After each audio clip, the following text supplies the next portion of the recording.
Good evening from the campus of Lynn University here in Boca Raton, Florida. This is the fourth and last debate of the 2012 campaign, brought to you by the Commission on Presidential Debates. This one's on foreign policy. I'm Bob Schieffer of CBS News. The questions are mine, and I have not shared them with the candidates or their aides. The audience has taken a vow of silence, no applause, no reaction of any kind, except right now, when we welcome President Barack Obama and Governor Mitt Romney. Good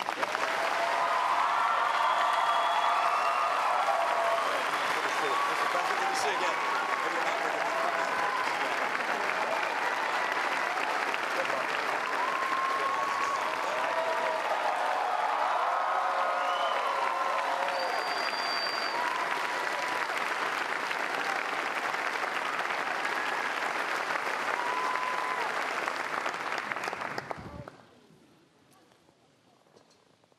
Gentlemen, your campaigns have agreed to certain rules, and they are simple. They've asked me to divide the evening into segments.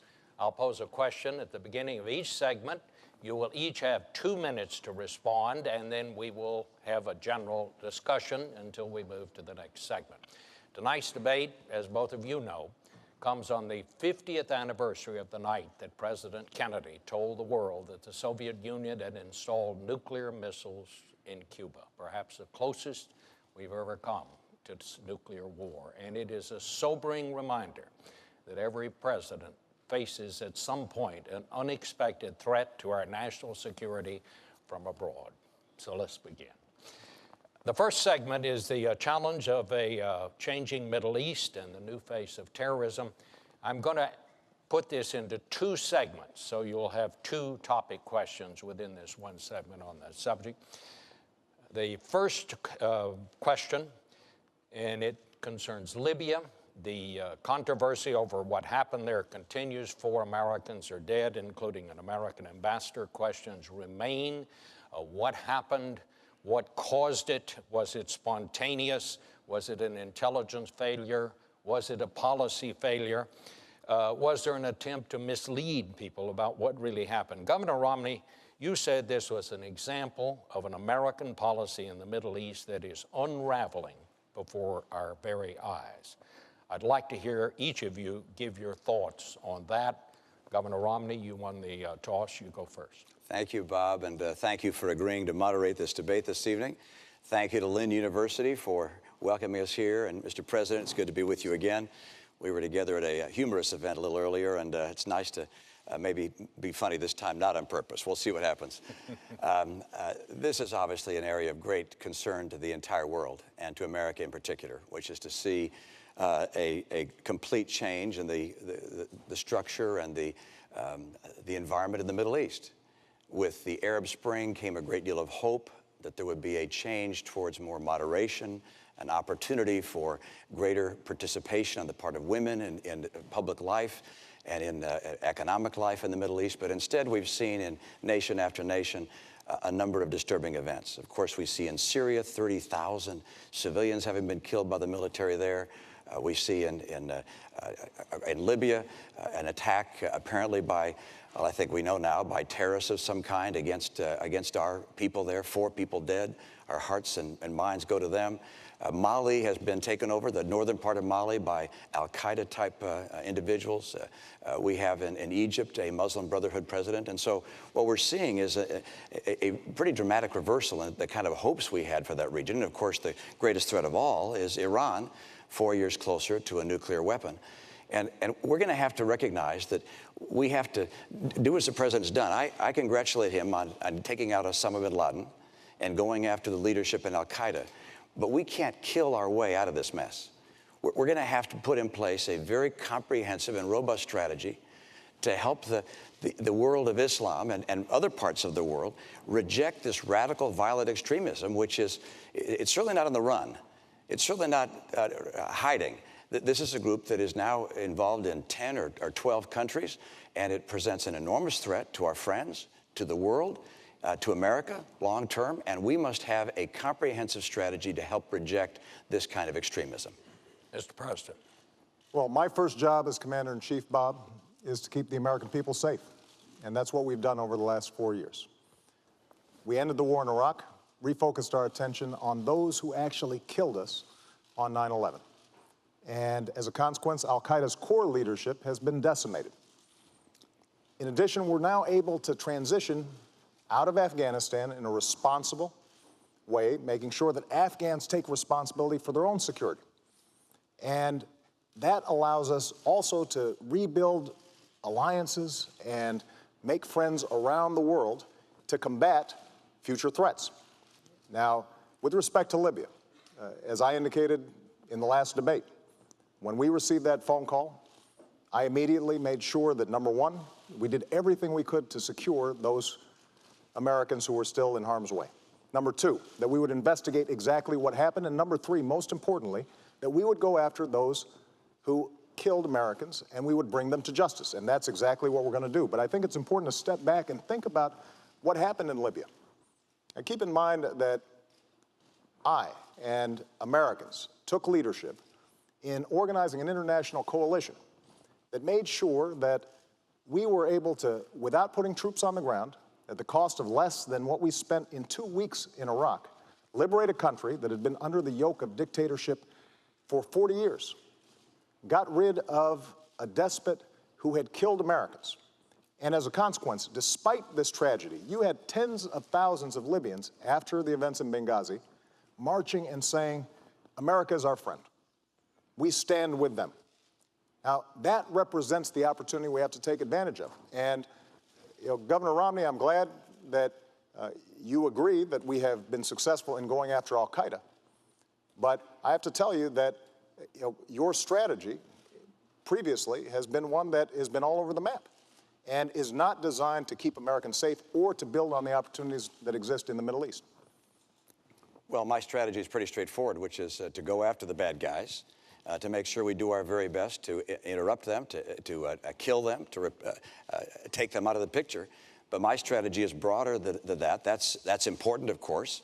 But the key that we're going to have to pursue is a pathway to get the Muslim world to be able to reject extremism on its own. We don't want another Iraq. We don't want another Afghanistan. That's not the right course for us. The right course for us is to make sure that we go after the people who are leaders of these various anti-American groups and these jihadists, but also help the Muslim world. And how do we do that? The group of Arab scholars came together, organized by the UN, to look at how we can help the world reject these terrorists. And the answer they came up with was this: one, more economic development. We should key our foreign aid, our direct foreign investment, and that of our friends. We should coordinate it to make sure that we push back and give them more economic development. Number two, better education. Number three, gender equality. Number four, the rule of law. We have to help these nations create civil societies. But what's been happening over the last couple of years is, as we've watched this tumult in the Middle East, this rising tide of chaos occur, you see al-Qaeda rushing in, you see other jihadist groups rushing in, and they're throughout many nations in the Middle East. It's wonderful that Libya seems to be making some progress despite this terrible tragedy. But next door, of course, we have Egypt. Libya, 6 million population. Egypt, 80 million population. We want to make sure that we're seeing progress throughout the Middle East, with Mali now having North Mali taken over by al-Qaeda, with Syria having Assad continuing to assassinate, or to kill, to murder his own people. This is a region in tumult, and of course Iran on the path to a nuclear weapon. We've got real problems in the region. But let's give the president a chance. Governor Romney, I'm glad that you recognize that al-Qaeda is a threat, because a few months ago, when you were asked what's the biggest geopolitical threat facing America, you said Russia. Not al-Qaeda, you said Russia. In the 1980s are now calling to ask for their foreign policy back, because the Cold War has been over for 20 years. But Governor, when it comes to our foreign policy, you seem to want to import the foreign policies of the 1980s, just like the social policies of the 1950s and the economic policies of the 1920s. You say that you're not interested in duplicating what happened in Iraq, but just a few weeks ago you said you think we should have more troops in Iraq right now. And the challenge we have, I know you haven't been in a position to actually execute foreign policy, but every time you've offered an opinion, you've been wrong. You said we should have gone into Iraq, despite the fact that there were no weapons of mass destruction. You said that we should still have troops in Iraq to this day. You indicated that we shouldn't be passing nuclear treaties with Russia, despite the fact that 71 senators, Democrats and Republicans, voted for it. You've said that first we should not have a timeline in Afghanistan. Then you said we should. Now you say maybe, or it depends, which means not only were you wrong, but you were also confusing and sending mixed messages both to our troops and our allies. So what we need to do with respect to the Middle East is strong, steady leadership, not wrong and reckless leadership that is all over the map. And unfortunately, that's the kind of opinions that you've offered throughout this campaign, and it is not a recipe for American strength or keeping America safe over the long term. I'm going to add a couple of minutes here to give you a chance to respond. Well, of course, I don't concur with what the president said about my own record and the things that I've said. They don't happen to be accurate. But I can say this, that we're talking about the Middle East and how to help the Middle East reject the kind of terrorism we're seeing and the rising tide of tumult and confusion. And attacking me is not an agenda. Attacking me is not talking about how we're going to deal with the challenges that exist in the Middle East and take advantage of the opportunity there and stem the tide of this violence. But I'll respond to a couple of things you mentioned. First of all, Russia, I indicated, is a geopolitical foe. Not a, excuse me, it's a geopolitical foe. And I said in the same paragraph, I said, and Iran is the greatest national security threat we face. Russia does continue to battle us in the UN time and time again. I have clear eyes on this. I'm not going to wear rose-colored glasses when it comes to Russia or Mr. Putin. And I'm certainly not going to say to him, I'll give him more flexibility after the election. After the election, he'll get more backbone. Number two, with regards to Iraq, you and I agreed, I believe, that there should have been a status of forces agreement. Did you? True. Oh, you didn't? You didn't want a status of forces agreement? No, what I would not have done is left 10,000 troops in Iraq that would tie us down. That certainly would not help us in the Middle East. I'm sorry. Look, you actually, there was an effort on the part of the president to have a status of forces agreement, and I concurred in that and said that we should have some number of troops that stayed on. That was something I concurred with. That was your posture. That was my posture as well. You thought it should have been 5,000 troops. I thought it should have been more troops. But you know what? The answer was we got no troops through whatsoever. This is just a few weeks ago that you indicated that we should still have troops in Iraq. No, I didn't. I'm sorry. That's just, you made a major speech. I indicated that you failed to put in place a status of forces agreement at the end of the conflict that exists. Governor, here's one thing I've learned as Commander-in-Chief. You've got to be clear, both to our allies and our enemies, about where you stand and what you mean. Now, you just gave a speech a few weeks ago in which you said we should still have troops in Iraq. That is not a recipe for making sure that we are taking advantage of the opportunities and meeting the challenges of the Middle East. Now, it is absolutely true that we cannot just meet these challenges militarily. And so what I've done throughout my presidency and will continue to do is, number one, make sure that these countries are supporting our counterterrorism efforts. Number two, make sure that they are standing by our interests in Israel's security, because it is a true friend and our greatest ally in the region. Number three, we do have to make sure that we're protecting religious minorities and women, because these countries can't develop unless all the population, not just half of it, is developing. Number four, we do have to develop their economic capabilities. But number five, the other thing that we have to do is recognize that we can't continue to do nation building in these regions. Part of American leadership is making sure that we're doing nation building here at home. That will help us maintain the kind of American leadership that we need. Let me interject the second topic question in this segment about the Middle East and so on, and that is, you both mentioned, alluded to this, and that is Syria. War in Syria has now spilled over into Lebanon. We have, more than 100 people that were killed there in a bomb. There were demonstrations there, 8 people dead. Mr. President, it's been more than a year since you told Assad he had to go. Since then, 30,000 Syrians have died. We've had 300,000 refugees. The war goes on. He's still there. Should we reassess our policy and see if we can find a better way to influence events there, or is that even possible? And it's you go first, sir. What we've done is organize the international community, saying Assad has to go, We've mobilized sanctions against that government. We have made sure that they are isolated. We have provided humanitarian assistance, and we are helping the opposition organize, and we're particularly interested in making sure that we're mobilizing the moderate forces inside of Syria. But ultimately, Syrians are going to have to determine their own future. And so everything we're doing in consultation with our partners in the region, including Israel, which obviously has a huge interest in seeing what happens in Syria, coordinating with Turkey and other countries in the region that have a great interest in this. Now, what we're seeing taking place in Syria is heartbreaking. And that's why we are going to do everything we can to make sure that we are helping the opposition. But we also have to recognize that, for us to get more entangled militarily in Syria is a serious step. And we have to do so making absolutely certain that we know who we are helping, that we're not putting arms in the hands of folks who eventually could turn them against us or our allies in the region. And I am confident that Assad's days are numbered. But what we can't do is to simply suggest that, as Governor Romney at times has suggested, that giving heavy weapons, for example, to the Syrian opposition is a simple proposition that would lead us to be safer over the long term. Governor? Well, let's step back and talk about what's happening in Syria and how important it is. First of all, 30,000 people being killed by their government is a humanitarian disaster. Secondly, Syria is an opportunity for us because Syria plays an important role in the Middle East, particularly right now. Syria is Iran's only ally in the Arab world. It's their route to the sea. It's the route for them to arm Hezbollah in Lebanon, which threatens, of course, our ally, Israel.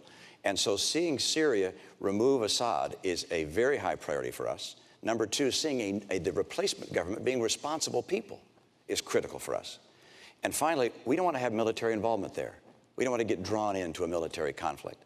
And so the right course for us is working through our partners and with our own resources to identify responsible parties within Syria, organize them, bring them together in a form of if not government, a form of council that can take the lead in Syria, and then make sure they have the arms necessary to defend themselves. We do need to make sure that they don't have arms that get into the wrong hands, that those arms could be used to hurt us down the road. We need to make sure as well that we coordinate this effort with our allies, and particularly with Israel.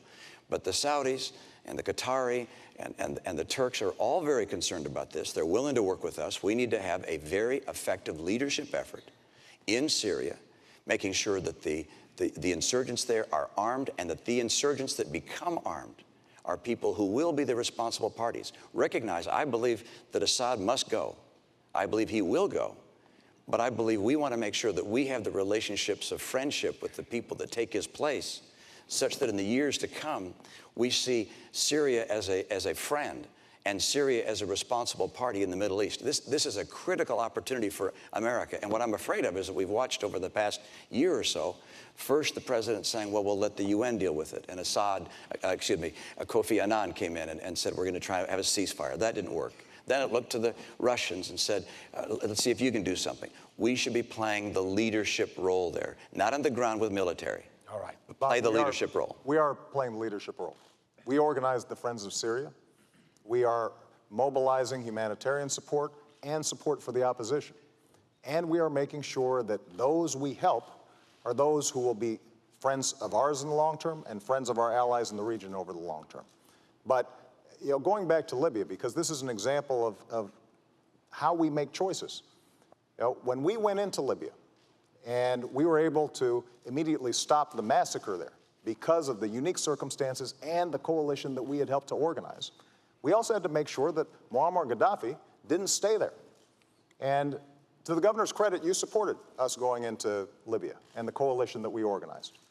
But when it came time to making sure that Gaddafi did not stay in power, that he was captured, Governor, your suggestion was that this was mission creep, that this was mission muddle. Imagine if we had pulled out at that point.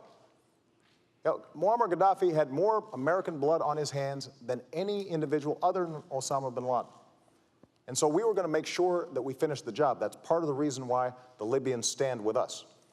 But we did so in a careful, thoughtful way, making certain that we knew who we were dealing with, that those forces of moderation on the ground were ones that we could work with. And we have to take the same kind of steady, thoughtful leadership when it comes to Syria. That's exactly what we're doing. Governor, can I just ask you, would you go beyond what the administration would do? Like, for example, would you put in no-fly zones over Syria? I don't want to have our military involved in Syria. I don't think there's a necessity to put our military in Syria at this stage, and I don't anticipate that in the future. As I indicated, our objectives are to replace Assad and to have in place a new government which is friendly to us, a responsible government if possible, and I want to make sure they get armed and they have the arms necessary to defend themselves, but also to remove Assad. But I do not want to see a military involvement on the part of our troops. And this isn't going to be necessary. We have, with our partners in the region, we have sufficient resources to support those groups. But look, this has been going on for a year. This should have been a time for American leadership. We should have taken a leading role, not militarily, but a leading role organizationally, governmentally, to bring together the parties there, to find responsible parties. As you hear from intelligence sources even today, the insurgents are highly disparate. They haven't come together. They haven't formed a unity group, a council of some kind. That needs to happen. America can help that happen. And we need to make sure they have the arms they need to carry out the very important role, which is getting rid of Assad. Could we get a quick response, Mr. President? Because I want to ask about Egypt. I'll be very quick. What you just heard Governor Romney said is he doesn't have different ideas, and that's because we're doing exactly what we should be doing to try to promote a moderate Syrian leadership and an effective transition so that we get Assad out. That's the kind of leadership we've shown. That's the kind of leadership we'll continue to show. May I ask you, during the Egyptian turmoil, there came a point when you said it was time for President Mubarak to go. Some in your administration thought perhaps we should have waited a while on that. Do you have any regrets about that? No, I don't, because I think that America has to stand with democracy. The notion that we would have tanks run over those young people who were in Tahrir Square, that is not the kind of American leadership that John F. Kennedy talked about 50 years ago. But what I've also said is that now that you have a democratically elected government in Egypt, that they have to make sure that they take responsibility for protecting religious minorities. And we have put significant pressure on them to make sure they're doing that. To recognize the rights of women, which is critical throughout the region. These countries can't develop if young women are not given the kind of education that they need. They have to abide by their treaty with Israel. That is a red line for us, because not only is Israel's security at stake, but our security is at stake if that unravels. They have to make sure that they're cooperating with us when it comes to counterterrorism, and we will help them with respect to developing their own economy, because ultimately, what's going to make the Egyptian revolution successful for the people of Egypt, but also for the world, is if those young people who gathered there are seeing opportunities. Their aspirations are similar to young people's here. They want jobs. They want to be able to make sure their kids are going to a good school. They want to make sure that they have a roof over their heads and that they have the prospects of a better life in the future. And so one of the things that we've been doing is, for example, organizing entrepreneurship conferences with these Egyptians to give them a sense of how they can start rebuilding their economy in a way that's non-corrupt, that's transparent. But what is also important for us to understand is that for America to be successful in this region, there's some things that we're going to have to do here at home as well. One of the challenges over the last decade is we've done experiments in nation building in places like Iraq and Afghanistan, and we've neglected, for example, developing our own economy, our own energy sectors, our own education system, and it's very hard for us to project leadership around the world when we're not doing what we need to do. Governor Romney, I want to hear your response to that, but I would just ask you, would you have stuck with Mubarak? No, I believe, as the president indicated and said at the time, that I supported his action there. I felt that I wish we'd have had a better vision of the future. I wish that looking back at the beginning of the president's term and even further back than that we'd have recognized that there was a growing energy and passion for freedom in that part of the world, and that we would have worked more aggressively with our friend and with other friends in the region to have them make the transition towards a more representative form of government, such that it didn't explode in the way it did. But once it exploded, I felt the same as the president did, which is these freedom voices in the streets of Egypt were the people who were speaking of our principles, and President Mubarak had done things which were unimaginable, and the idea of him crushing his people was not something that we could possibly support. Let me step back and talk about what I think our mission has to be in the Middle East and even more broadly, because our purpose is to make sure the world is peaceful. We want a peaceful planet. We want people to be able to enjoy their lives and know they're going to have a bright and prosperous future and not be at war. That's our purpose. And the mantle of leadership for promoting the principles of peace has fallen to America. We didn't ask for it, but it's an honor that we have it. But for us to be able to promote those principles of peace requires us to be strong. And that begins with a strong economy here at home, and unfortunately, the economy is not stronger. When the president of Iran, Ahmadinejad, says that our debt makes us not a great country, that's a frightening thing. The former chief of the Joint Chiefs of Staff said that, Admiral Mullen, said that our debt is the biggest national security threat we face. We have weakened our economy. We need a strong economy. We need to have as well a strong military. Our military is second to none in the world. We're blessed with terrific soldiers and extraordinary technology and intelligence. But the idea of $1 trillion in cuts through sequestration and budget cuts to the military would change that. We need to have strong allies. Our association and connection with our allies is essential to America's strength. We're the great nation that has allies, 42 allies and friends around the world. And finally, we have to stand by our principles. And if we're strong in each of those things, American influence will grow. But unfortunately, nowhere in the world is America's influence greater today than it was 4 years ago. All right. And that's because we become weaker on each of those four dimensions. Perfect. You're going to get a chance to respond to that, because that's a perfect segue into our next segment, and that is, what is America's role in the world? And that is the question. What do each of you see as our role in the world? And I believe, Governor Romney, it's your turn to go first. Well, I absolutely believe that America has a responsibility and the privilege of helping defend freedom and promote the principles that make the world more peaceful. And those principles include human rights, human dignity, free enterprise, freedom of expression, elections, because when there are elections, people tend to vote for peace. They don't vote for war. So we want to promote those principles around the world. We recognize that there are places of conflict in the world. We want to end those conflicts to the extent humanly possible. But in order to be able to fulfill our role in the world, America must be strong. America must lead. And for that to happen, we have to strengthen our economy here at home. You can't have 23 million people struggling to get a job. You can't have an economy that over the last 3 years keeps slowing down its growth rate. You can't have kids coming out of college, half of whom can't find a job today, or a job that's commensurate with their college degree. We have to get our economy going. And our military. We've got to strengthen our military long term. We don't know what the world is going to throw at us down the road. We make decisions today in a military that will confront challenges we can't imagine. In the 2000 debates, there was no mention of terrorism, for instance. And a year later, 9/11 happened. So we have to make decisions based upon uncertainty.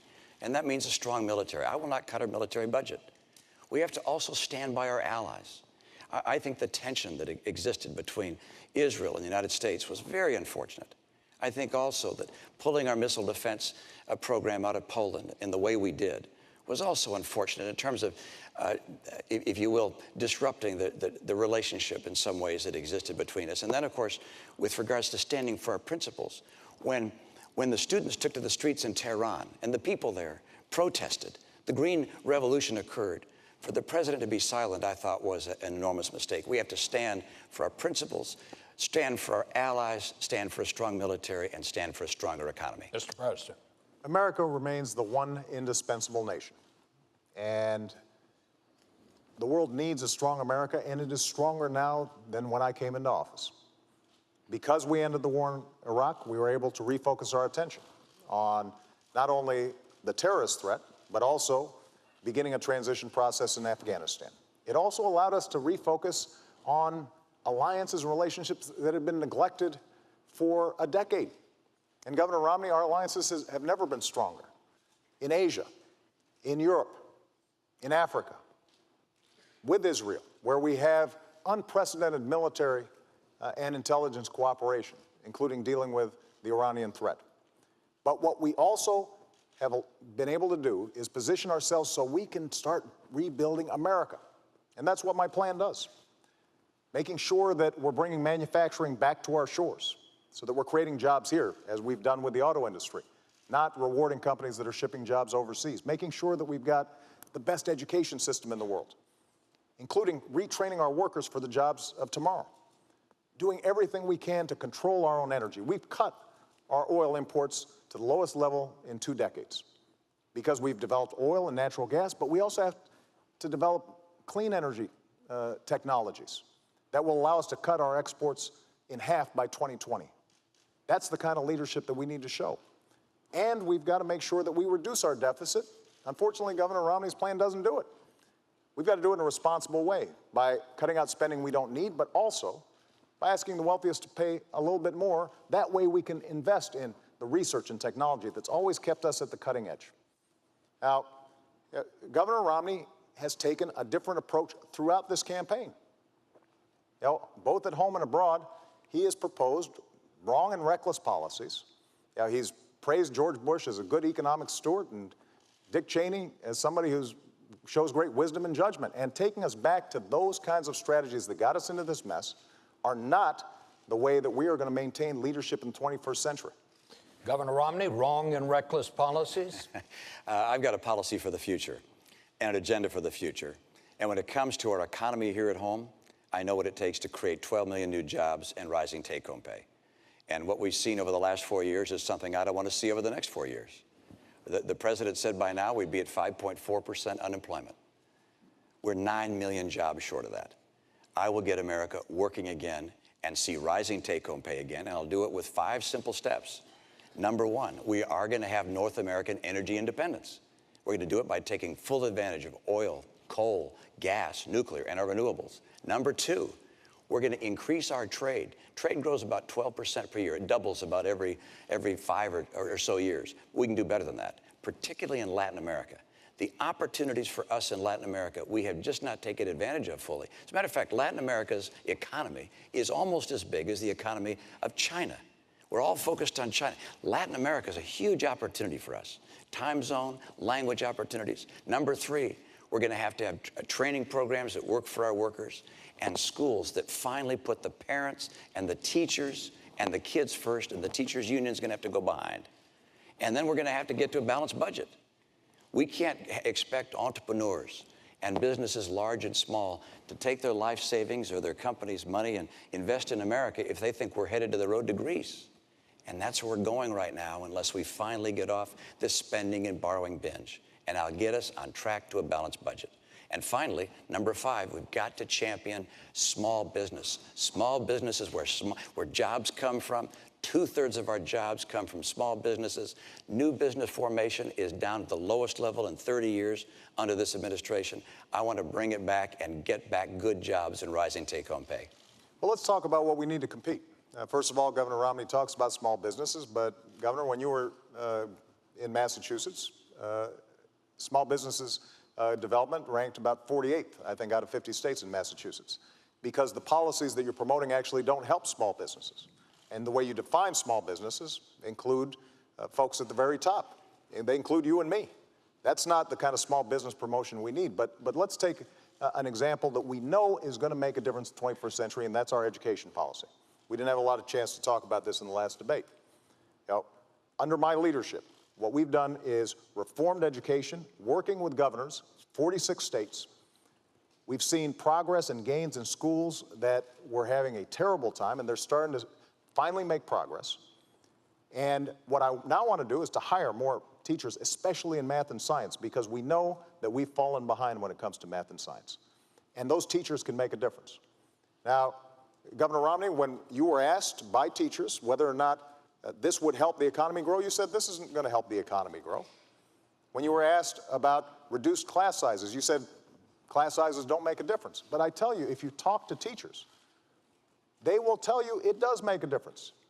And if we've got math teachers who are able to provide the kind of support that they need for our kids, That's what's going to determine whether or not the new businesses are created here, companies are going to locate here, depending on whether we've got the most highly skilled workforce, and the kinds of budget proposals that you've put forward. When we don't ask either you or me to pay a dime more in terms of reducing the deficit, but instead we slash support for education, that's undermining our long-term competitiveness. That is not good for America's position in the world, and the world notices. Let me get back to foreign policy. Can I just get back? Well, I need to speak a moment, if you Okay. will let me, Bob, just about education, because Okay. I'm so proud of the state that I had the chance to be governor of. We have, every 2 years, tests that look at how well our kids are doing. Fourth graders and eighth graders are tested in English and math. While I was governor, I was proud that our fourth graders came out #1 of all 50 states in English, and then also in math. And our eighth graders, #1 in English, and also in math. First time one state had been #1 in all 4 measures. How do we do that? Well, Republicans and Democrats came together on a bipartisan basis to put in place education principles that focused on having great teachers in the classroom. 10 years and earlier, that was what allowed us to become the #1 state in the nation. But that was 10 years before you took office. Absolutely. And then you cut education spending when you came into office. And we kept our schools #1 in the nation. They're still #1 today. All right. And the principles that we put in place, we also gave kids not just a graduation exam that determined whether they were up to the skills needed to be able to compete, but also if they graduated the top quarter of their class, they got a 4-year tuition-free ride at any Massachusetts public institution of higher learning. That happened before you came into office. That was actually mine, Mr. President. You got that fact wrong. I want to try to shift it because we have heard some of this in the other debates. Governor, you say you want a bigger military. You want a bigger Navy. You don't want to cut defense spending. What I want to ask you, we're talking about financial problems in this country. Where are you going to get the money? Well, let's come back and talk about the military, but all the way through. First of all, I'm going through from the very beginning. We're going to cut about 5% of the discretionary budget, excluding military. That's #1. But can you do this without driving the good news is I'll be happy to have you take a look. Come on our website. You'll look at how we get to a balanced budget within 8 to 10 years. We do it by reducing spending in a whole series of programs. By the way, #1 I get rid of is Obamacare. There are a number of things that sound good, but frankly, we just can't afford them. And that one doesn't sound good, and it's not affordable. So I get rid of that one from day one. To the extent humanly possible, we get that out. We take program after program that we don't absolutely have to have, and we get rid of them. #2, we take some programs that we are going to keep, like Medicaid, which is a program for the poor. We take that health care program for the poor, and we give it to the states to run because states run these programs more efficiently. As a governor, I thought, please, give me this program. Can he do that? I can run this more Mr. efficiently President? than the federal government, and states, by the way, are proving it. States like Arizona, Rhode Island have taken these Medicaid dollars, have shown they can run these programs more cost effectively. So I want to do those two things. It gets us to a balanced budget with 8 to 10 years. But the military, let's get back to the military, though. Well, that's what I'm trying to find out let's talk about the military. You should have answered the first question. Look, Governor Romney's called for $5 trillion of tax cuts that he says he's going to pay for by closing deductions. Now, the math doesn't work, but he continues to claim that he's going to do it. He then wants to spend another $2 trillion on military spending that our military's not asking for. Now, keep in mind that our military spending has gone up every single year that I've been in office.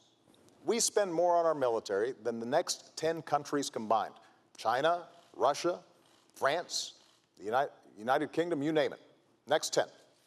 And what I did was work with our Joint Chiefs of Staff to think about what are we going to need in the future to make sure that we are safe. And that's the budget that we've put forward. But what you can't do is spend $2 trillion in additional military spending that the military is not asking for, $5 trillion on tax cuts. You say that you're going to pay for it by closing loopholes and deductions without naming what those loopholes and deductions are. And then somehow you're also going to deal with the deficit that we've already got. The math simply doesn't work. But when it comes to our military, what we have to think about is not, just budgets. We've got to think about capabilities. We need to be thinking about cybersecurity. We need to be thinking about space. That's exactly what our budget does, but it's driven by strategy. It's not driven by politics. It's not driven by members of Congress and what they would like to see. It's driven by what are we going to need to keep the American people safe. That's exactly what our budget does.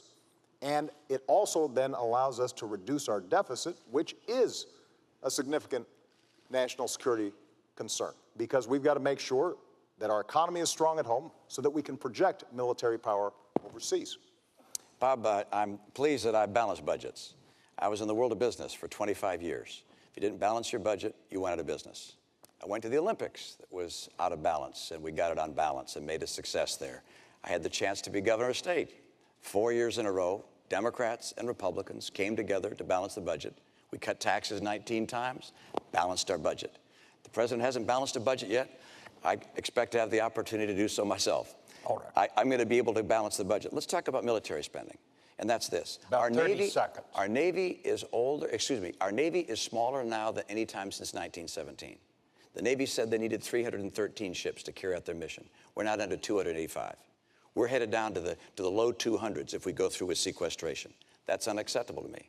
I want to make sure that we have the ships that are required by our Navy. Our Air Force is older and smaller than any time since it was founded in 1947. We've changed for the first time since FDR. Since FDR, we've always had the strategy of saying we could fight in 2 conflicts at once. Now we're changing to 1 conflict. Look, this, in my view, is the highest responsibility of the President of the United States, which is to maintain the safety of the American people. And I will not cut our military budget by $1 trillion, which is the combination of the budget cuts that the President has, as well as the sequestration cuts.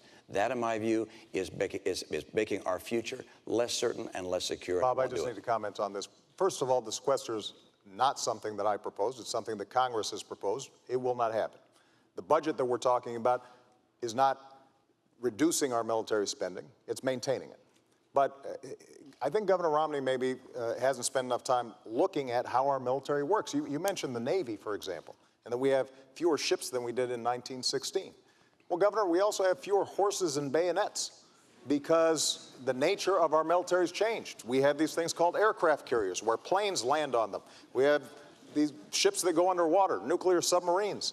And so the question is not a game of battleship where we're counting ships. It's what are our capabilities? And so when I sit down with the Secretary of the Navy and the Joint Chiefs of Staff, we determine how are we going to be best able to meet all of our defense needs in a way that also keeps faith with our troops, that also makes sure that our veterans have the kind of support that they need when they come home.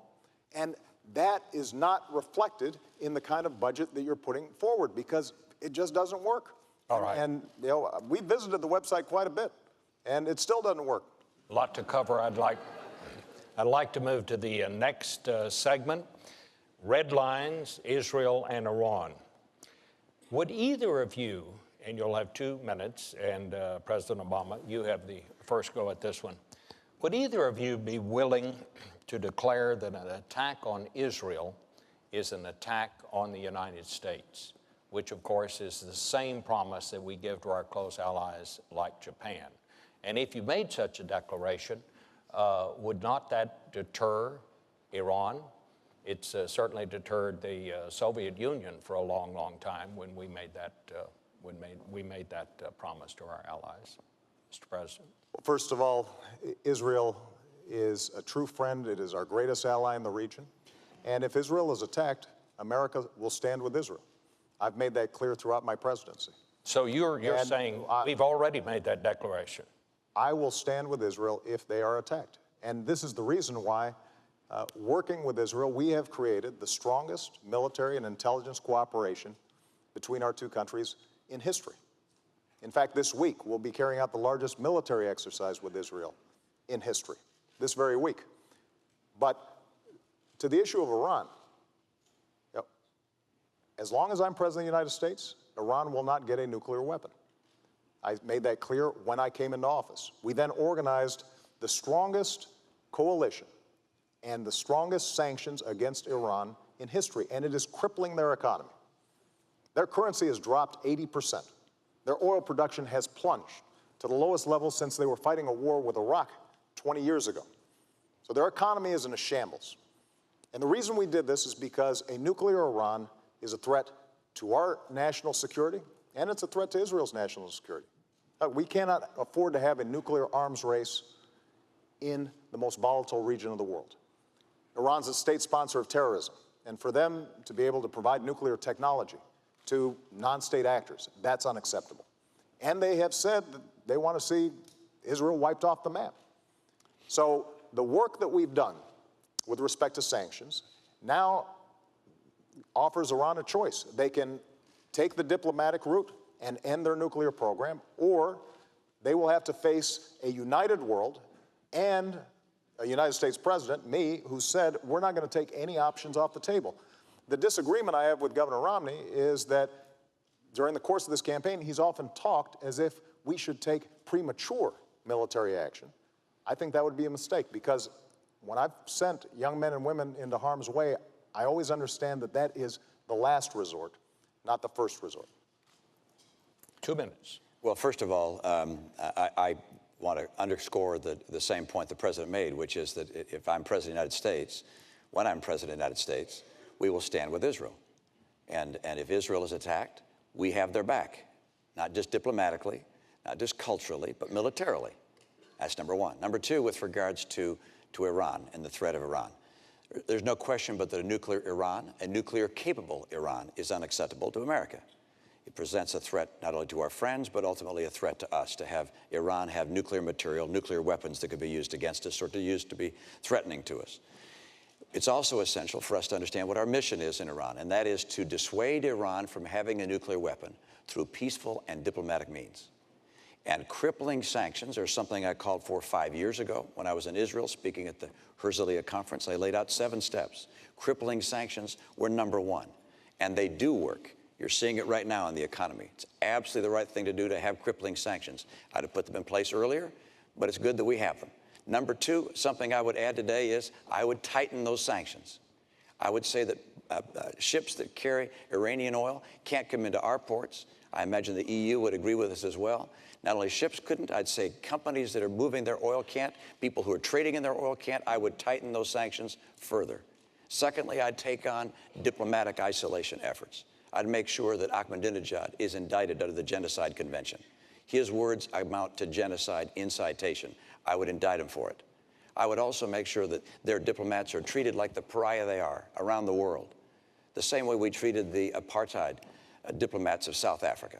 We need to increase pressure time and time again on Iran, because anything other than a solution to this which stops this nuclear folly of theirs is unacceptable to America. And of course, a military action is the last resort. It is something one would only consider if all of the other avenues had been tried to their full extent. Let me ask both of you. As you know, there are reports that Iran and the United States, as part of an international group, have agreed in principle to talks about Iran's nuclear program.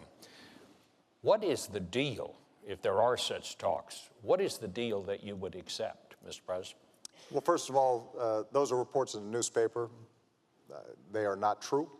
But our goal is to get Iran to recognize it needs to give up its nuclear program and abide by the UN resolutions that have been in place, because they have the opportunity to re-enter the community of nations.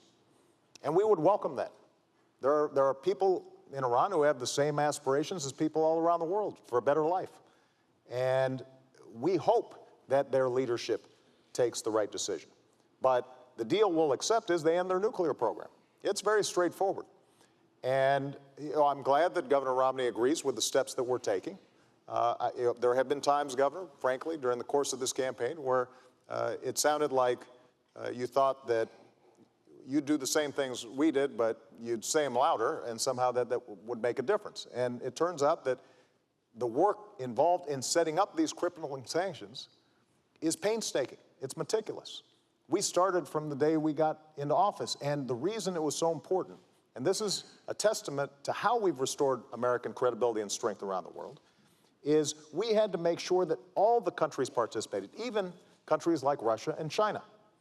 Because if it's just us that are imposing sanctions, we've had sanctions in place for a long time. it's because we got everybody to agree that Iran is seeing so much pressure. And we've got to maintain that pressure. There is a deal to be had, and that is that they abide by the rules that have already been established. They convince the international community they are not pursuing a nuclear program. There are inspections that are very intrusive, but over time, what they can do is regain credibility. In the meantime, though, we're not going to let up the pressure until we have clear evidence that takes place. And one last thing, just to make this point. The clock is ticking. We're not going to allow Iran to perpetually engage in negotiations that lead nowhere. And I've been very clear to them. Because of the intelligence coordination that we do with a range of countries, including Israel, we have a sense of when they would get breakout capacity, which means that we would not be able to intervene in time to stop their nuclear program. And that clock is ticking. And we're going to make sure that if they do not meet the demands of the international community, then we are going to take all options necessary to make sure they don't have a nuclear weapon. Governor. I think from the very beginning, one of the challenges we've had with Iran is that they have looked at this administration and felt that the administration was not as strong as it needed to be. I think they saw weakness where they had expected to find American strength. And I say that because from the very beginning, the president in his campaign some 4 years ago said he'd meet with all the world's worst actors in his first year. He'd sit down with Chavez and Kim Jong-il, with Castro, and with President Ahmadinejad of Iran. And I think they looked and thought, well, that's an unusual honor to receive from the President of the United States. And then the President began what I've called an apology tour of going to various nations in the Middle East and criticizing America. I think they looked at that and saw weakness. Then when there were dissidents in the streets of Tehran, a green revolution, holding signs saying, "Is America with us?" the President was silent. I think they noticed that as well. And I think that when the President said he was going to create daylight between ourselves and Israel, that they noticed that as well. All of these things suggested, I think, to the Iranian mullahs that, hey, we can keep on pushing along here. We can keep talks going on, but we're just going to keep on spinning centrifuges. Now there are some 10,000 centrifuges spinning uranium, preparing to create a nuclear threat to the United States and to the world. That's unacceptable for us, and it's essential for a president to show strength from the very beginning, to make it very clear what is acceptable and not acceptable. And an Iranian nuclear program is not acceptable to us. They must not develop nuclear capability. And the way to make sure they understand that is by having from the very beginning the tightest sanctions possible. They need to be tightened. Our diplomatic isolation needs to be tougher. We need to indict Ahmadinejad. We need to put the pressure on them as hard as we possibly can. Because if we do that, we won't have to take the military action. Bob, let me just respond. Nothing Governor Romney just said is true. Starting with this notion of me apologizing. This has been probably the biggest whopper that's been told during the course of this campaign. And every fact checker and every reporter who's looked at it, Governor has said this is not true. And when it comes to tightening sanctions, look, as I said before, we've put in the toughest, most crippling sanctions ever. And the fact is, while we were coordinating an international coalition to make sure these sanctions were effective, you were still invested in a Chinese state oil company that was doing business with the Iranian oil sector. So I'll let the American people decide, judge, who's going to be more effective and more credible when it comes to imposing crippling sanctions. And with respect to our attitude about the Iranian Revolution, I was very clear about the murderous activities that had taken place, and that was contrary to international law and everything that civilized people stand for. And so the strength that we have shown in Iran is shown by the fact that we've been able to mobilize the world. When I came into office, the world was divided. Iran was resurgent. Iran is at its weakest point economically, strategically, militarily, than in many years. And we are going to continue to keep the pressure on to make sure that they do not get a nuclear weapon. That's in America's national interest, and that will be the case so long as I'm president. We're 4 years closer to a nuclear Iran. We're 4 years closer to a nuclear Iran.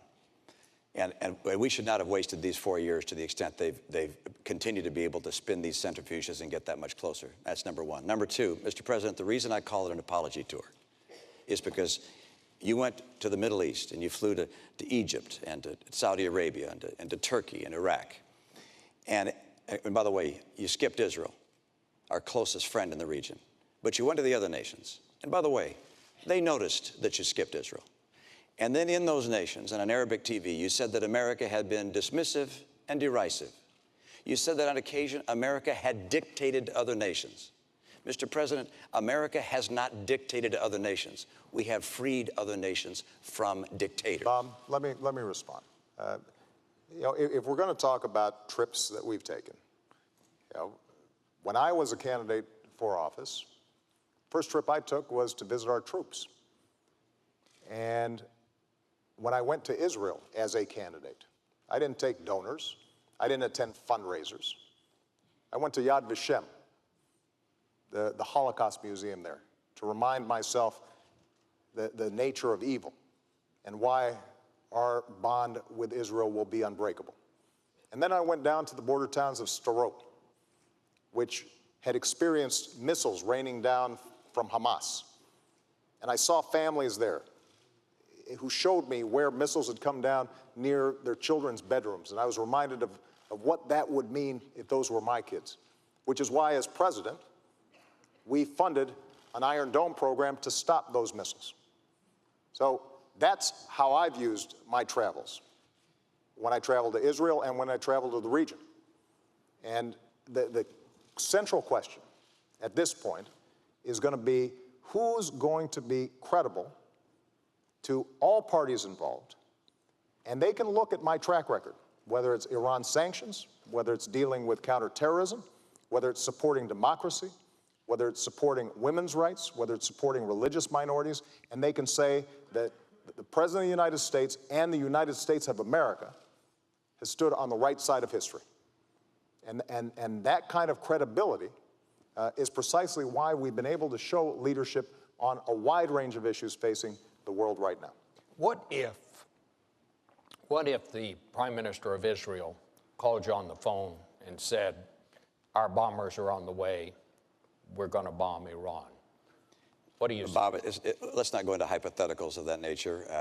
Our relationship with Israel, my relationship with the Prime Minister of Israel is such that we would not get a call saying our bombers are on the way or their fighters are on the way. This is the kind of thing that would have been discussed and thoroughly evaluated well before that kind of last minute. So you say it just wouldn't happen. That's okay. Well, let's see what. But let me come back. Let's come back and go back to what the president was speaking about, which is what's happening in the world, and the president's statement that things are going so well. Look, I look at what's happening around the world, and I see Iran 4 years closer to a bomb. I see the Middle East with a rising tide of violence, chaos, tumult. I see jihadists continuing to spread. Whether they're rising or just about the same level, hard to precisely measure, but it's clear they're there. They're very, very strong. I see Syria with 30,000 civilians dead. Assad still in power. I see our trade deficit with China larger than it's growing larger every year, as a matter of fact. I look around the world, and I don't feel that you see North Korea continuing to export their nuclear technology. Russia said they're not going to follow Nunn-Lugar anymore. They're back away from nuclear proliferation treaties that we had with them. I look around the world. I don't see our influence growing around the world. I see our influence receding, in part because of the failure of the president to deal with our economic challenges at home, in part because of our withdrawal from our commitment to our military in the way I think it ought to be, in part because of the turmoil with Israel. I mean, the president received a letter from 38 Democrat senators saying the tensions with Israel were a real problem. They asked him, please repair the tension. Democrat senators, please repair the damage in his own party. Governor, the problem is that on a whole range of issues, whether it's the Middle East, whether it's Afghanistan, whether it's Iraq, whether it's now Iran, you've been all over the map. I mean, I'm pleased that you now are endorsing our policy of applying diplomatic pressure and potentially having bilateral discussions with the Iranians to end their nuclear program. But just a few years ago, you said that's something you'd never do. In the same way that you initially opposed a timetable in Afghanistan. Now you're for it, although it depends. In the same way that you say you would have ended the war in Iraq, but recently gave a speech saying that we should have 20,000 more folks in there. The same way that you said that it was mission creep to go after Gaddafi. When it comes to going after Osama bin Laden, you said, well, any president would make that call. But when you were a candidate in 2008, as I was, and I said if I got bin Laden in our sights, I would take that shot, you said we shouldn't move heaven and earth to get one man. And you said we should ask Pakistan for permission. And if we had asked Pakistan for permission, we would not have gotten it. And it was worth moving heaven and earth to get him. You know, after we killed bin Laden, I was at Ground Zero for a memorial and talked to a young woman who was 4 years old when 9/11 happened. And the last conversation she had with her father was him calling from the Twin Towers, saying, Peyton, I love you and I will always watch over you. And for the next decade, she was haunted by that conversation. And she said to me, you know, by finally getting bin Laden, that brought some closure to me. And when we do things like that, when we bring those who have harmed us to justice, that sends a message to the world, and it tells Peyton that we did not forget her father. All right. And I make that point because that's the kind of clarity of leadership, and those decisions are not always popular. Those decisions generally are not poll tested. And even some in my own party, including my current vice president, had the same critique as you did. But what the American people understand is that I look at what we need to get done to keep the American people safe and to move our interests forward, and I make those decisions. All right, let's go, and that leads us, this takes us right to the next segment, Governor. America's longest war, Afghanistan and Pakistan. Bob, Governor, you get to go first. You can't, okay, but you can't have the president just lay out a whole series of items without giving me a chance to With respond. respect, sir, you had laid out quite a program there. Well, that's probably true. And we'll agree. We'll catch you up.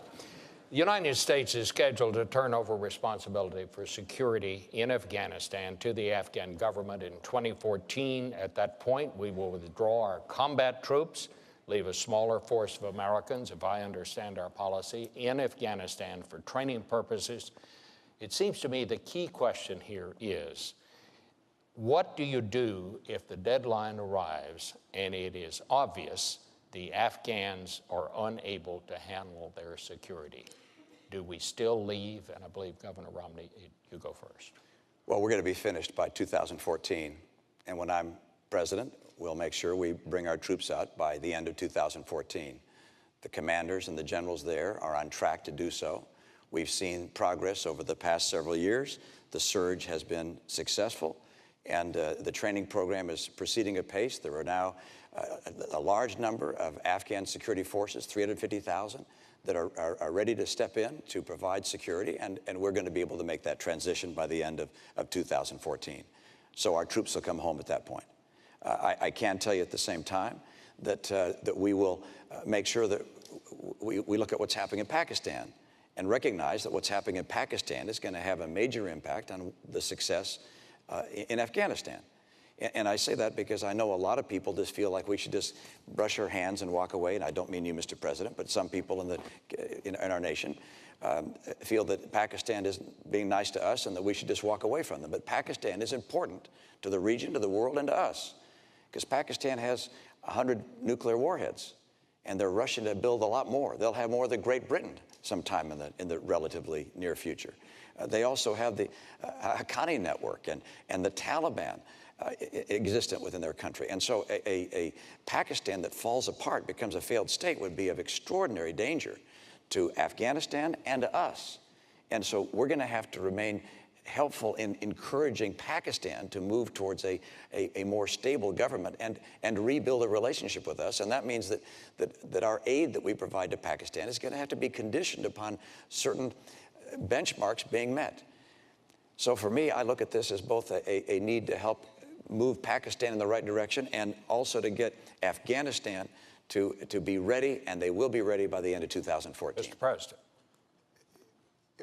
When I came into office, we were still bogged down in Iraq, and Afghanistan had been drifting for a decade.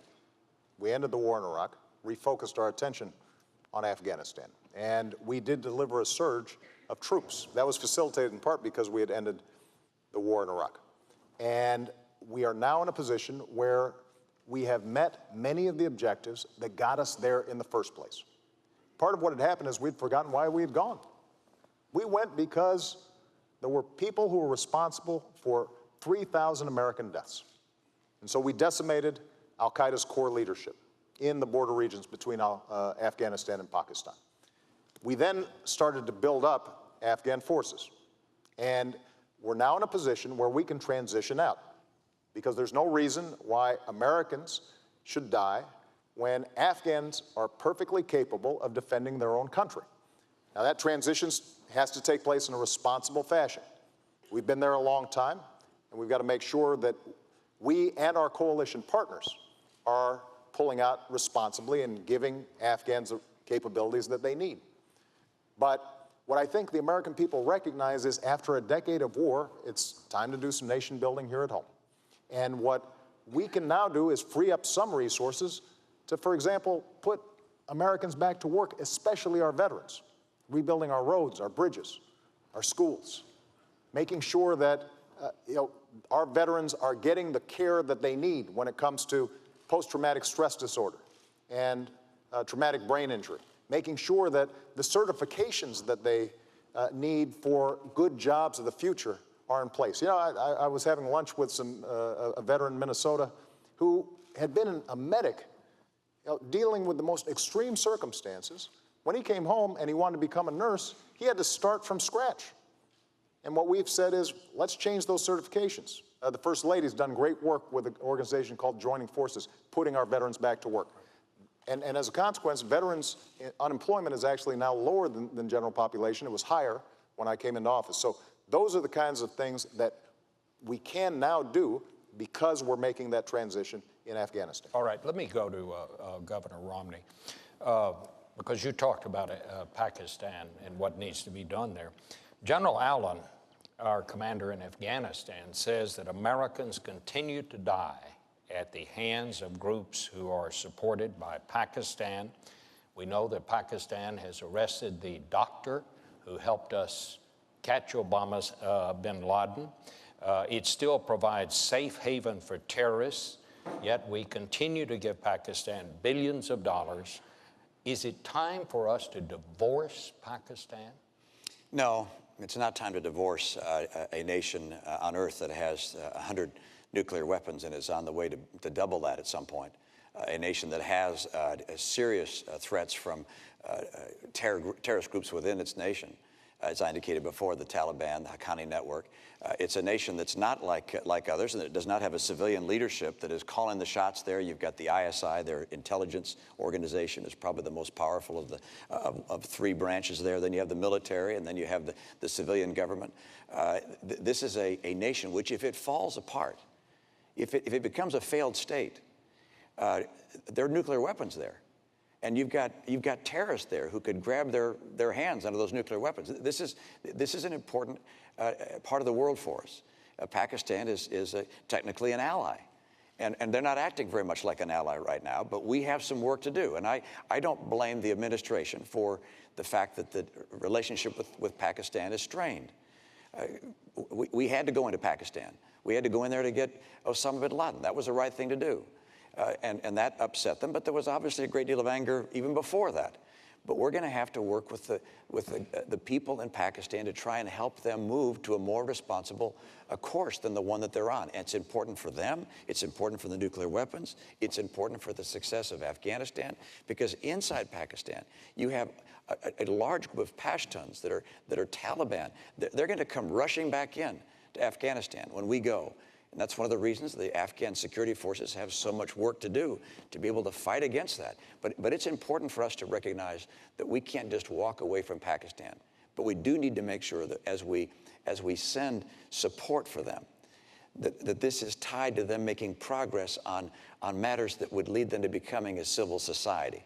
Let me ask you, Governor, because we know President Obama's position on this. What is your position on the use of drones? Well, I believe that we should use any and all means necessary to take out people who pose a threat to us and our friends around the world. And it's widely reported that drones are being used in drone strikes, and I support that entirely and feel the President was right to up the usage of that technology and believe that we should continue to use it to continue to go after the people who represent a threat to this nation and to our friends. Let me also note that, as I said earlier, we're going to have to do more than just going after leaders and killing bad guys. Important as that is, we're also going to have a far more effective and comprehensive strategy to help move the world away from terror and Islamic extremism. We haven't done that yet. We talk a lot about these things, but you look at the record. You look at the record of the last 4 years and say, is Iran closer to a bomb? Yes. Is the Middle East in tumult? Yes. Is Al-Qaeda on the run, on its heels? No. Are Israel and the Palestinians closer to reaching a peace agreement? No, they haven't had talks in 2 years. We have not seen the progress we need to have, and I'm convinced that with strong leadership and an effort to build a strategy based upon helping these nations reject extremism, we can see the kind of peace and prosperity the world demands. Well, keep in mind, our strategy wasn't just going after bin Laden. We've created partnerships throughout the region to deal with extremism, in Somalia, in Yemen, in Pakistan. And what we've also done is engage these governments in the kind of reforms that are actually going to make a difference in people's lives day to day, to make sure that their governments aren't corrupt, to make sure that they are treating women with the kind of respect and dignity that every nation that succeeds has shown, and to make sure that they've got a free market system that works. So across the board, we are engaging them in building capacity in these countries, and we have stood on the side of democracy. One thing I think Americans should be proud of, when Tunisians began to protest, this nation, my administration, stood with them earlier than just about any other country. In Egypt, we stood on the side of democracy. In Libya, we stood on the side of the people. And as a consequence, there is no doubt that attitudes about Americans have changed. But there are always going to be elements in these countries that potentially threaten the United States. And we want to shrink those groups and those networks, and we can do that. But we're always also going to have to maintain vigilance when it comes to terrorist activities. The truth, though, is that Al-Qaeda is much weaker than it was when I came into office, and they don't have the same capacities to attack the U.S. homeland and our allies as they did 4 years ago. Let's go to the next segment, because it's a very important one. It is the rise of China and future challenges for America. I want to just begin this by asking both of you, and Mr. President, you go first this time. What do you believe is the greatest future threat to the national security of this country? Well, I think it will continue to be terrorist networks. We have to remain vigilant, as I just said. But with respect to China, China's both an adversary, but also a potential partner in the international community if it's following the rules. So my attitude coming into office was that we are going to insist that China plays by the same rules as everybody else. And I know Americans had seen jobs being shipped overseas, businesses and workers not getting a level playing field when it came to trade. And that's the reason why I set up a trade task force to go after cheaters when it came to international trade. That's the reason why we have brought more cases against China for violating trade rules than the previous administration had done in 2 terms. And we've won just about every case that we've filed that has been decided. In fact, just recently, steel workers in Ohio and throughout the Midwest, Pennsylvania, are in a position now to sell steel to China because we won that case. We had a tire case in which they were flooding us with cheap domestic tires or cheap Chinese tires. And we put a stop to it. and as a consequence, save jobs throughout America. I have to say that Governor Romney criticized me for being too tough in that tire case. Said this wouldn't be good for American workers and that it would be protectionist. But I tell you, those workers don't feel that way. They feel as if they had finally an administration who was going to take this issue seriously. Over the long term, in order for us to compete with China, we've also got to make sure, though, that we're taking care of business here at home. If we don't have the best education system in the world, if we don't continue to put money into research and technology that will allow us to create great businesses here in the United States, that's how we lose the competition. And unfortunately, Governor Romney's budget and his proposals would not allow us to make those investments. All right, Governor. Well, first of all, it's not government that makes business successful. It's not government investments that make businesses grow and hire people. Let me also note that the greatest threat that the world faces, the greatest national security threat, is a nuclear Iran. Let's talk about China. China has an interest that's very much like ours in one respect, and that is they want a stable world. They don't want war. They don't want to see protectionism. They don't want to see the world break out into various forms of chaos, because they have to manufacture goods and put people to work. They have about 20 million people coming out of the farms every year, coming into the cities, needing jobs. So they want the economy to work and the world to be free and open. And so we can be a partner with China. We don't have to be an adversary in any way, shape, or form. We can work with them. We can collaborate with them if they're willing to be responsible. Now, they look at us and say, is it a good idea to be with America? How strong are we going to be? How strong is our economy? They look at the fact that we owe them $1 trillion and owe other people $16 trillion in total, including them. They look at our decision to cut back on our military capabilities. $1 trillion. The Secretary of Defense called these $1 trillion of cuts to our military devastating. It's not my term. It's the President's own Secretary of Defense called them devastating. They look at America's commitments around the world, and they see what's happening, and they say, well, okay, is America going to be strong? And the answer is yes. If I'm president, America will be very strong. We'll also make sure that we have trade relations with China that work for us. I've watched year in and year out as companies have shut down and people have lost their jobs because China has not played by the same rules, in part by holding down artificially the value of their currency. It holds down the prices of their goods.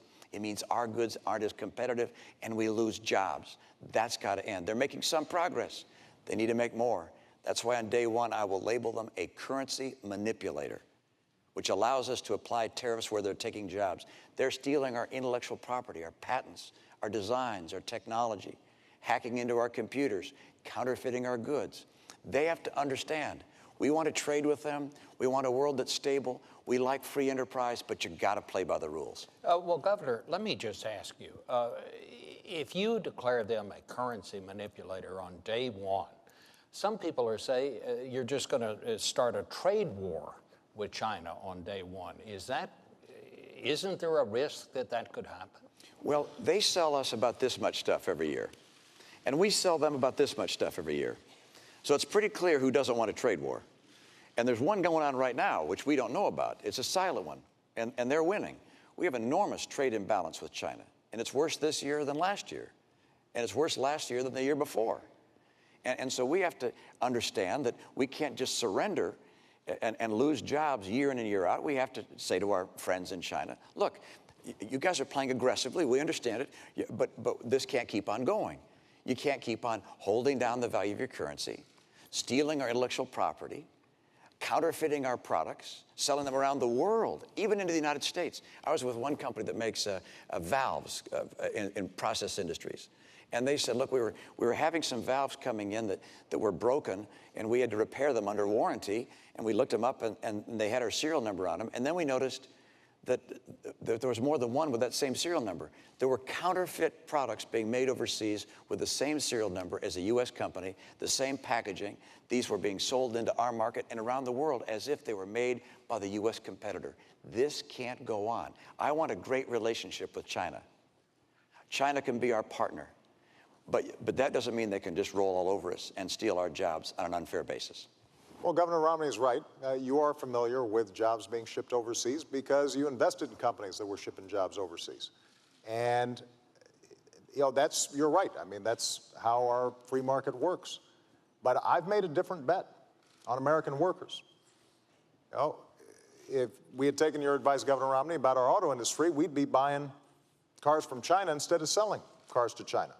If we take your advice with respect to how we change our tax codes so that companies that earn profits overseas don't pay U.S. taxes compared to companies here that are paying taxes, that's estimated to create 800,000 jobs. The problem is they won't be here. They'll be in places like China. And if we're not making investments in education and basic research, which is not something that the private sector is doing at a sufficient pace right now and has never done, then we will lose the lead in things like clean energy technology.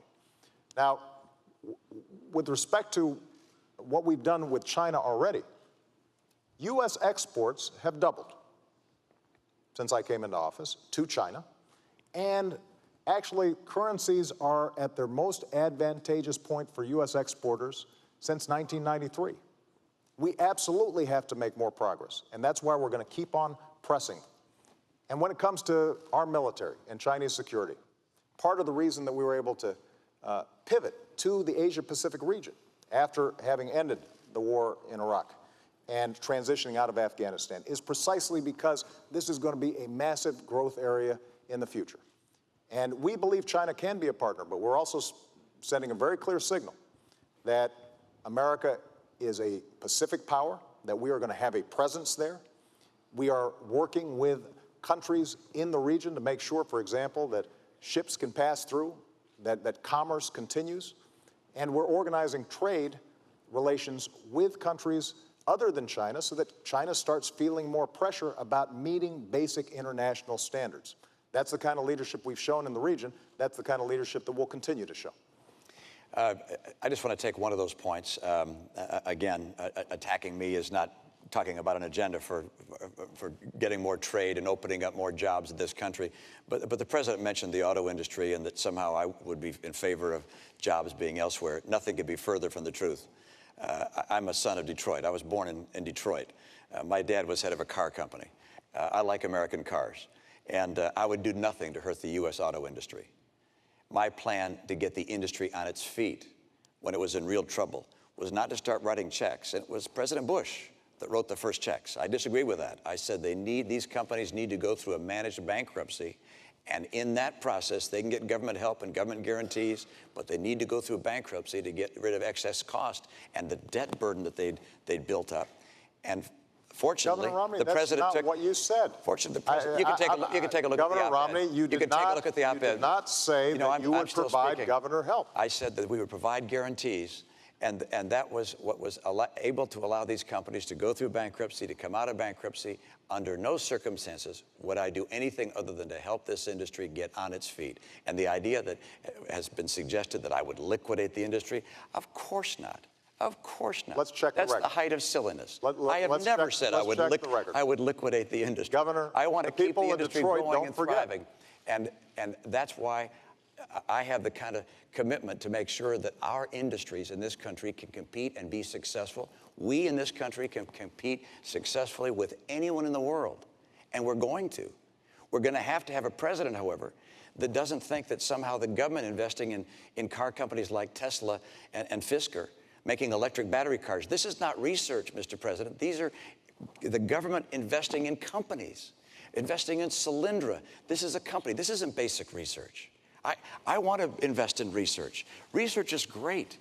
Providing funding to universities and think tanks, great. But investing in companies, absolutely not. Governor, that's the wrong way to go. I'm still speaking. Well, so I want to make sure that we make America more competitive, and that we do those things that make America the most attractive place in the world for entrepreneurs, innovators, businesses to grow. But your investing in companies doesn't do that. In fact, it makes it less likely for them to come here, Governor, because the private sector is not going to invest in a solar company. I'm happy to respond. If you're investing government money in someone else's. Look, I think anybody out there can check the record. Governor Romney, you keep on trying to airbrush history here. You were very clear that you would not provide government assistance to the U.S. auto companies even if they went through bankruptcy. You said that they could get it in the private marketplace. That wasn't true. They would have gone through a liquid. You're wrong, Mr. President. No, I am not You're wrong. I am not wrong. People can look it up. You're right. People will look it up. Good. But more importantly, it is true that in order for us to be competitive, we're going to have to make some smart choices right now. Cutting our education budget, that's not a smart choice. That will not help us compete with China. Cutting our investments in research and technology, that's not a smart choice. That will not help us compete with China. Bringing down our deficit by adding $7 trillion of tax cuts and military spending that our military is not asking for, before we even get to the debt that we currently have, that is not going to make us more competitive. Those are the kinds of choices that the American people face right now. Having a tax code that rewards companies that are shipping jobs overseas instead of companies that are investing here in the United States, that will not make us more competitive. And the one thing that I'm absolutely clear about is that after a decade in which we saw drift, jobs being shipped overseas, nobody championing American workers and American businesses, we've now begun to make some real progress. What we can't do is go back to the same policies that got us into such difficulty in the first place. And that's why we have to move forward and not go back. I could agree more about going forward, but I certainly don't want to go back to the policies of the last 4 years. The policies of the last 4 years have seen incomes in America decline every year for middle-income families, now down $4,300 during your term. 23 million Americans still struggling to find a good job. When you came to office, 32 million people on food stamps. Today, 47 million people on food stamps. When you came to office, just over $10 trillion in debt. Now, $16 trillion in debt. It hasn't worked. You said by now we'd be at 5.4% unemployment. We're 9 million jobs short of that. I've met some of those people. I've met them in Appleton, Wisconsin. I met a young woman in Philadelphia who's coming out of college, can't find work. Ann was with someone just the other day that was just weeping about not being able to get work. It's just a tragedy in a nation so prosperous as ours that these last 4 years have been so hard. And that's why it's so critical that we make America once again the most attractive place in the world to start businesses, to build jobs, to grow the economy. And that's not going to happen by just hiring teachers. Look, I love teachers, and I'm happy to have states and communities that want to hire teachers do that. By the way, I don't like to have the federal government start pushing its way deeper and deeper into our schools. Let the states and localities do that. I was a governor. The federal government didn't hire our teachers. But I love teachers, but I want to get our private sector growing, and I know how to do it. I think we all love teachers. Gentlemen, thank you so much for a very vigorous debate. We have come to the end. It is time for closing statements. I believe you're first, Mr. President. Well, thank you very much, Bob, Governor Romney, and to Lynn University. You've now heard 3 debates, months of campaigning, and way too many TV commercials. And now you've got a choice. Over the last 4 years, we've made real progress digging our way out of policies that gave us 2 prolonged wars, record deficits, and the worst economic crisis since the Great Depression. And Governor Romney wants to take us back to those policies. Foreign policy that's wrong and reckless, economic policies that won't create jobs, won't reduce our deficit, but will make sure that folks at the very top don't have to play by the same rules that you do. And I've got a different vision for America. I want to build on our strengths. And I've put forward a plan to make sure that we're bringing manufacturing jobs back to our shores by rewarding companies and small businesses that are investing here, not overseas. I want to make sure we've got the best education system in the world, and we're retaining our workers for the jobs of tomorrow. I want to control our own energy by developing oil and natural gas, but also the energy sources of the future. Yes, I want to reduce our deficit by cutting spending that we don't need, but also by asking the wealthy to do a little bit more so that we can invest in things like research and technology that are the key to a 21st century economy. As Commander-in-Chief, I will maintain the strongest military in the world, keep faith with our troops, and go after those who would do us harm. But after a decade of war, I think we all recognize we got to do some nation building here at home, rebuilding our roads, our bridges, and especially caring for our veterans who sacrificed so much for our freedom. And we've been through tough times, but we always bounce back because of our character, because we pull together. And if I have the privilege of being your president for another 4 years, I promise you I will always listen to your voices, I will fight for your families, and I will work every single day to make sure that America continues to be the greatest nation on earth. Thank you. Governor. Thank you. Bob, Mr. President, folks at Lynn University, good to be with you. I'm optimistic about the future. I'm excited about our prospects as a nation. I want to see peace. I want to see growing peace in this country. It's our objective. We have an opportunity to have real leadership. America is going to have that kind of leadership and continue to promote principles of peace that will make a world a safer place and make people in this country more confident that their future is secure. I also want to make sure that we get this economy going. And there are two very different paths the country can take. One is a path represented by the president, which at the end of 4 years would mean we'd have $20 trillion in debt, heading towards Greece. I'll get us on track to a balanced budget. The president's path will mean continuing declining in take-home pay. I want to make sure our take-home pay turns around and starts to grow. The president's path means 20 million people out of work, struggling for a good job. I'll get people back to work with 12 million new jobs. I'm going to make sure that we get people off of food stamps, not by cutting the program, but by getting them good jobs. America's going to come back, and for that to happen, we're going to have a president who can work across the aisle. I was in a state where my legislature was 87% Democrat. I learned how to get along on the other side of the aisle. We've got to do that in Washington. Washington is broken. I know what it takes to get this country back, and we'll work with good Democrats and good Republicans to do that. This nation is the hope of the earth. We've been blessed by having a nation that's free and prosperous thanks to the contributions of the greatest generation. They've held a torch for the world to see, a torch of freedom and hope and opportunity. Now it's our turn to take that torch. I'm convinced we'll do it. We need strong leadership. I'd like to be that leader with your support. I'll work with you.